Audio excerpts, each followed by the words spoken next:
When I inherited the old windmill from my grandmother, I was excited to reclaim a piece of my family's history. Nestled on the outskirts of town, it had stood for over a century, its blades creaking and groaning in the wind. The locals whispered about it, stories of hauntings, disappearances, and curses. I brushed them off as mere folklore, eager to restore the windmill to its former glory. One evening, as I explored the dusty interior, I felt a chill in the air.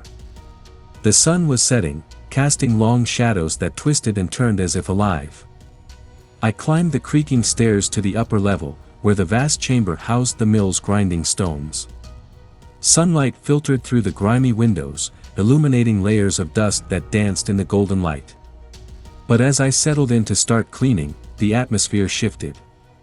A sudden gust of wind rattled the shutters, and I heard a low whisper, a voice carried on the breeze. "Help me." I froze, heart racing. "Hello?" I called, my voice trembling in the stillness. The only response was the eerie silence that followed.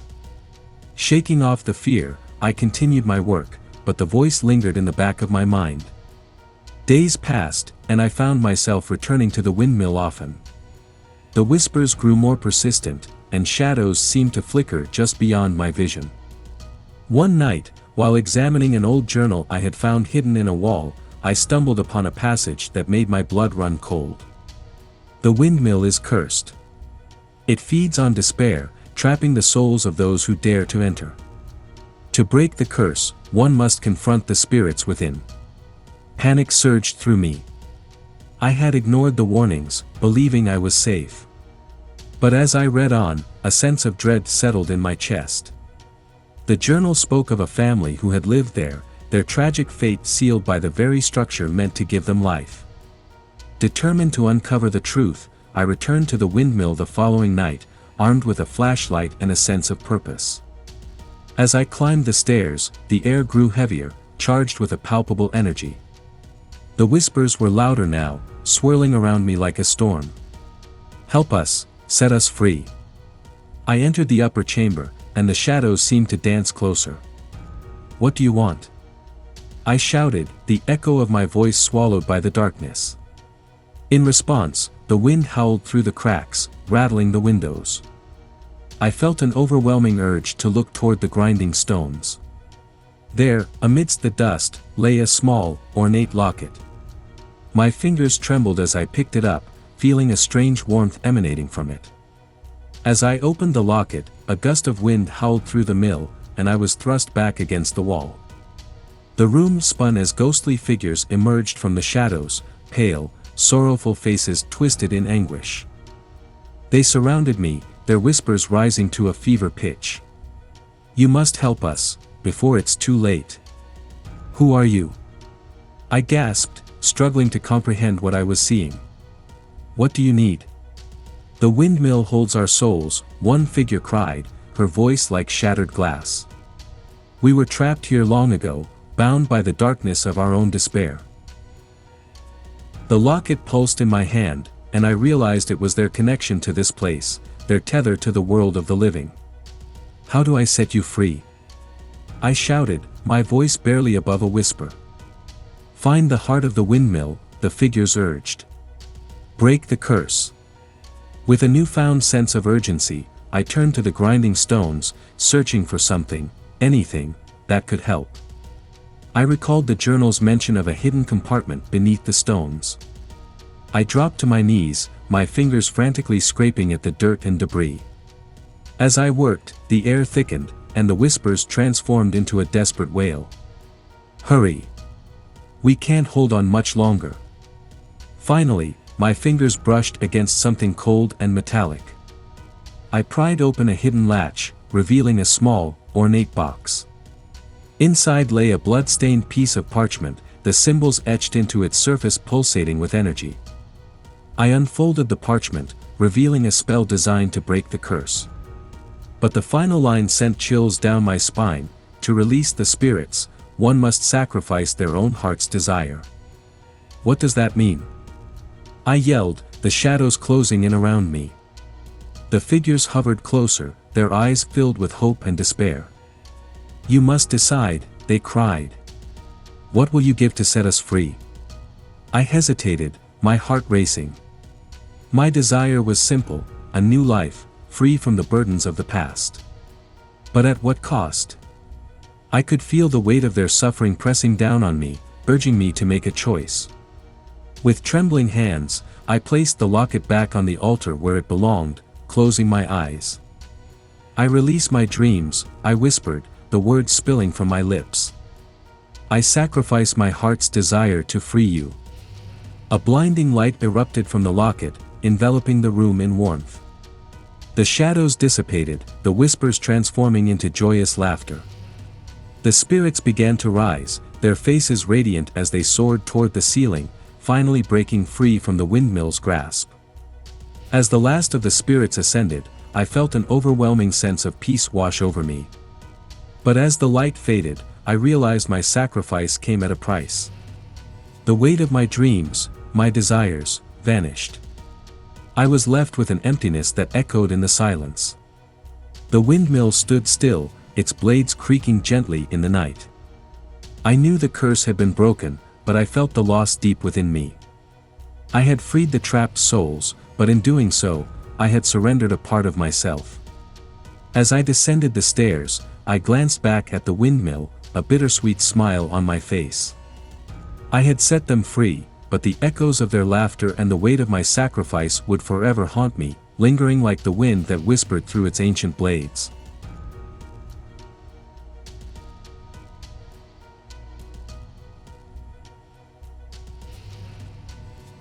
After my grandmother passed, I inherited her old windmill, a crumbling structure that had stood for generations. The villagers whispered of strange happenings, lights in the windows at night and shadows dancing in the fields. I dismissed the tales, eager to restore the windmill and reconnect with my roots. On my first night there, I climbed to the top, excited by the view. The moon hung low, illuminating the landscape. As I took in the beauty, I heard a soft creaking behind me. I turned, and the door I had carefully locked was now ajar, swinging gently in the breeze. A chill crept up my spine as I approached the door. I glanced outside, but the fields were empty, bathed in silver moonlight. I shut the door firmly and leaned against it, dismissing my unease. It must have been the wind. That night, as I lay in bed, sleep evaded me. The wind howled outside, and I heard whispers, faint but distinct. "Help us, please." I sat up, heart racing. Was I imagining it? I strained to listen, but the whispers faded into the wind. I shook my head, trying to banish the fear creeping in. The next day, I decided to explore the lower levels of the windmill. As I descended the creaky stairs, I discovered a small, hidden door behind some old barrels. My curiosity piqued, I pushed it open, revealing a dark, narrow passage. With my flashlight in hand, I ventured inside. The air grew cooler, and the walls were damp with moisture. At the end of the passage, I found a small chamber filled with broken furniture and dust-covered objects. In the center stood an old, tattered rocking chair, swaying gently as if someone had just left it. My heart raced as I approached, and a sudden gust of wind extinguished my flashlight, plunging me into darkness. "Help us, free us." The voices returned, louder and more insistent. I fumbled for my flashlight, my breath quickening. When the light flickered back on, I noticed a dusty, framed photograph on the wall. It showed a family standing proudly in front of the windmill, but their faces were marred by a strange shadow, as if something dark loomed over them. "Who are you?" I shouted, fear consuming me. "What do you want?" "Help us escape," the whispers cried. "We are trapped." I stepped back, colliding with the rocking chair. It stilled, and I felt a cold hand brush against my arm. Panic surged through me. "What do you mean? How can I help?" "Find the heart," they murmured, the shadows in the room swirling around me. "It holds the key to our freedom." Determined, I retraced my steps to the main level, my mind racing. The diary I had found in my grandmother's belongings mentioned a hidden heart within the windmill. I scanned the room, my eyes landing on the grinding stones. Could it be hidden there? With renewed purpose, I approached the stones and examined the base. I noticed a small crack in the floor. Kneeling, I pried the stones apart, revealing a small compartment. Inside lay a rusted box adorned with strange symbols. I opened it, finding an old key and a weathered piece of parchment. The parchment contained a ritual, a way to release the trapped souls.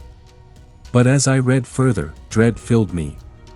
The final line read, "To release them, one must offer their greatest fear."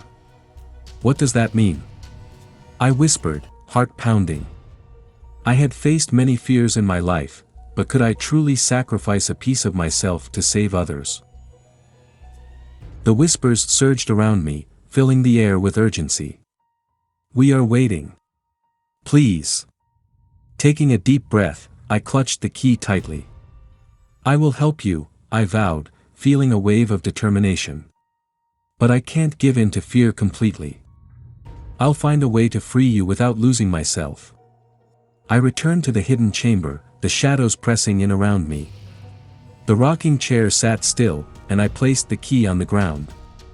"I will face my fears," I declared, my voice steady. "Show me what I must confront." The air thickened, and the shadows coalesced into a swirling vortex. I felt a pull, and suddenly, I was standing in a dark void, surrounded by my deepest fears, failure, loss, and loneliness. I screamed, "No! I won't let you take me." But the shadows whispered sweetly, "You can be free. Embrace the darkness." With every ounce of strength, I fought back. "You don't control me," I shouted, pushing through the darkness. "I will not be a prisoner of my fears." As I resisted, the vortex began to dissolve, the shadows shrinking away. Light flooded in, blinding me momentarily. When I opened my eyes, I was back in the chamber, and the rocking chair began to sway again. "Thank you," the voices chimed, filled with joy. "You have broken the curse."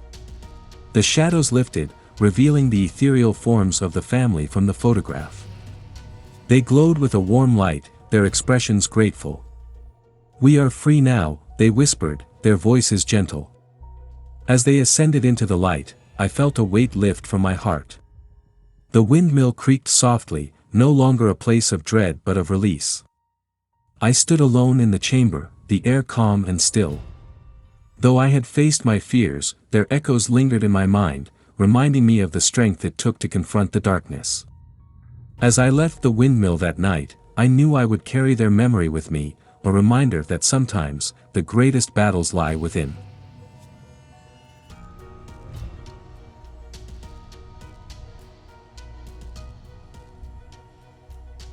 When I first saw the old windmill, I was enchanted by its rustic beauty. It stood alone on the hill, surrounded by fields of wildflowers swaying in the breeze. The villagers warned me to stay away, claiming it was cursed, but I shrugged off their tales. I had always been a skeptic, and the windmill seemed like the perfect project for my summer. The first night, I set up camp inside, ready to make the place my own. The wooden floor creaked beneath my feet as I explored, and I admired the ancient machinery that had long since stopped working. The air felt heavy, almost electric, but I attributed it to the building's age. As darkness fell, the wind picked up, howling through the cracks in the walls. I lit a few candles and settled down with a book, the flickering light casting long shadows that danced across the room. That's when I heard it, a soft whisper, like a breath against my ear. "Help me." I jumped, heart racing. I glanced around, but the windmill was empty. "Hello?" I called, my voice echoing back to me. Silence hung in the air, and I convinced myself it was just the wind playing tricks. The next day, I decided to investigate the base of the windmill. As I dug through the overgrown grass, I unearthed a small, rusted key. It felt strangely warm in my hand, as if it had been waiting for me. My heart raced with excitement. What could it unlock? That night, I returned to the windmill, determined to find out. As I climbed the stairs, the air thickened again, and the whispers returned, now pleading. Help us, find us. I felt drawn to the upper chamber, where the grinding stones were. The shadows seemed to pulse around me, and I could almost hear faint cries echoing in the darkness. I approached the stones, glancing around for a lock or hidden compartment. To my left, I noticed a small trapdoor partially concealed by dust. My heart raced as I inserted the key and turned it. The door creaked open, revealing a narrow staircase spiraling down into darkness. The whispers intensified, swirling around me like a cold wind. Come, down. Trembling, I descended the stairs, my flashlight flickering ominously. The air grew colder, and an uneasy feeling settled in my gut. At the bottom, I found a small, dimly lit room. The walls were lined with strange symbols, and the floor was littered with broken dolls and shards of glass. In the center stood an altar with a single candle flickering on top. As I approached, I noticed a series of names etched into the wood, each one followed by a date, some dating back over a century. My breath caught in my throat. What is this place? Help us, the voices urged again, louder now, their tone desperate. You must free us. I felt a surge of fear but also an odd sense of purpose. How? I shouted into the darkness. What do you want from me? Complete the ritual, a voice whispered, and suddenly, the candle flared brightly. The shadows around me twisted and writhed, forming shapes that flickered in and out of existence. I was paralyzed, unable to look away. I noticed a book on the altar, its pages worn and yellowed. As I opened it, I saw drawings of the windmill and the symbols on the walls. A ritual was laid out in detail, describing how to appease the spirits trapped within. My heart sank as I read the final line, a sacrifice must be made to break the bond. What kind of sacrifice? I cried, panic surging through me. I could feel the energy in the room shifting, pressing down on me like a weight. Your fear, your regret, the voices whispered, almost in unison. Only then can we be free. I hesitated, contemplating what that meant. I had carried many fears, of failure, of loss, of never being enough. But could I truly let them go? The shadows loomed closer, their forms swirling around me, urging me to act. Face us, they cried, their voices rising in intensity. Face your darkest moments. Summoning every ounce of courage, I shouted, I will face my fears. I will not let you control me. The candle flickered violently, and the shadows recoiled, as if my defiance had surprised them. Suddenly, I was transported to a dark void, surrounded by my deepest regrets, failed relationships, missed opportunities, the weight of loneliness. It felt suffocating, and I wanted to scream, to escape. But then I remembered why I was there. I won't be a prisoner. I shouted, pushing through the darkness. I choose to let go. As I declared my intent, the shadows began to dissipate, their forms unraveling into thin wisps of smoke. The weight on my heart lifted, and I felt a rush of warmth enveloping me. When I opened my eyes again, I was back in the chamber, the shadows gone. The altar was now bathed in light, and the air was filled with a sweet, calming scent. The names on the altar had faded, their presence released. Thank you, a gentle voice echoed, the warmth wrapping around me like a comforting embrace. You have freed us. I stood in the quiet room, heart pounding but filled with an unexplainable peace. The windmill felt different now, lighter, almost alive. As I made my way back up the staircase, the moon shone brightly through the windows. I paused to look back, a smile forming on my lips. The windmill had shown me my fears, but in facing them, I had discovered my strength. I knew I would carry this lesson with me, a reminder that sometimes, the greatest battles we face are within ourselves.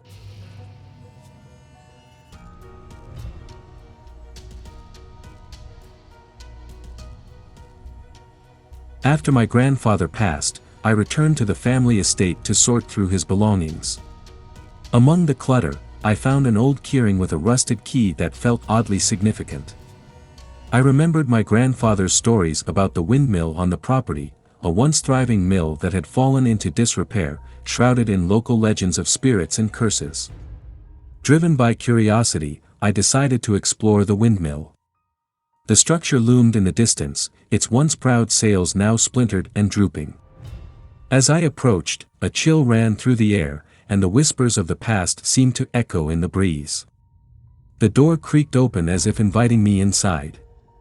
Inside, the air was thick with dust and the scent of mold.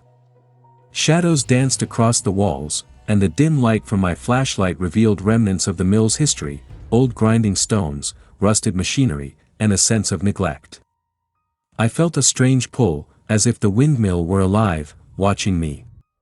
As I wandered through the lower levels, I stumbled upon a hidden trapdoor, the key still clutched in my hand. My heart raced as I inserted the key, feeling an electric thrill. The door creaked open, revealing a steep staircase that spiraled down into darkness. With trepidation, I descended, my flashlight flickering ominously. At the bottom, I found a small chamber adorned with faded murals depicting scenes of people working in the mill. But something about the images felt wrong, faces were twisted in despair, shadows looming over them. Suddenly, a cold breeze swept through the room, and the whispers returned, clearer now. "Help us, please. Who are you?" I called into the darkness. "What do you want?" "We are the lost, the forgotten," a voice replied, echoing around me. "The windmill is our prison." I felt a shiver run down my spine. "How can I help?" "Find the keeper," the voice whispered urgently. "Only they can break the curse." "Where do I find the keeper?" I asked, scanning the chamber for clues. "The heart of the windmill holds the answer," the voice trailed off, fading into the shadows. Determined, I searched the chamber, my pulse quickening. I recalled my grandfather's stories of a hidden chamber within the mill where the first keeper had once performed rituals.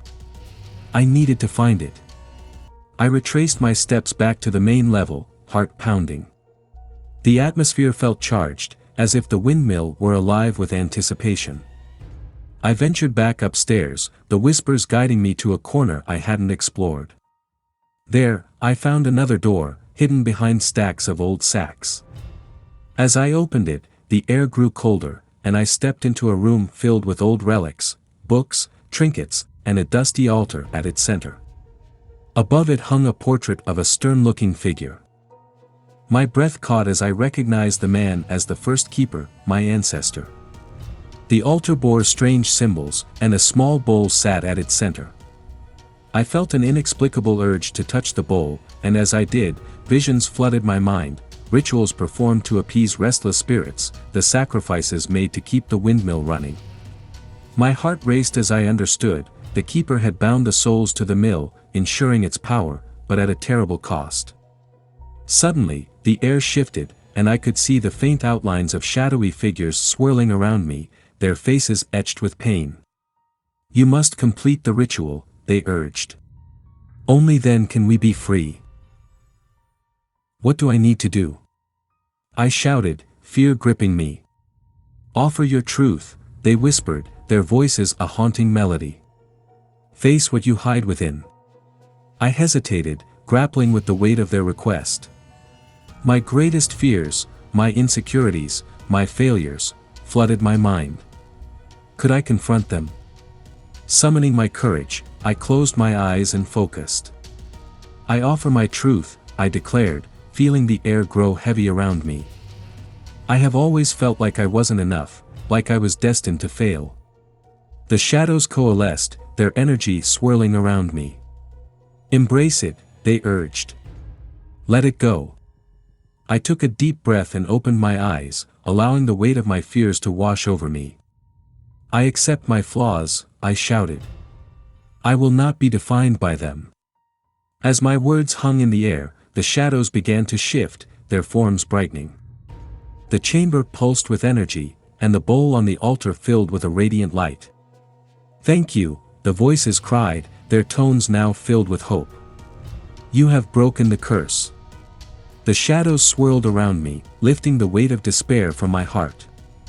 I watched in awe as the figures transformed into glowing orbs of light, ascending into the air, finally free from their torment. As the last of the shadows faded, I felt a profound sense of peace wash over me. The windmill, once a prison, now radiated warmth and light. The whispers of the lost had been silenced, replaced by the gentle rustle of the wind through the blades. As I emerged from the windmill, the sun was setting, casting a warm glow over the fields. I knew I had not only freed the spirits but had also confronted my own darkness. The windmill stood tall, no longer a symbol of fear, but a testament to resilience and redemption. With a smile on my face, I turned to leave, knowing that I would carry the lessons of the windmill with me, a reminder that facing our truths can lead to liberation.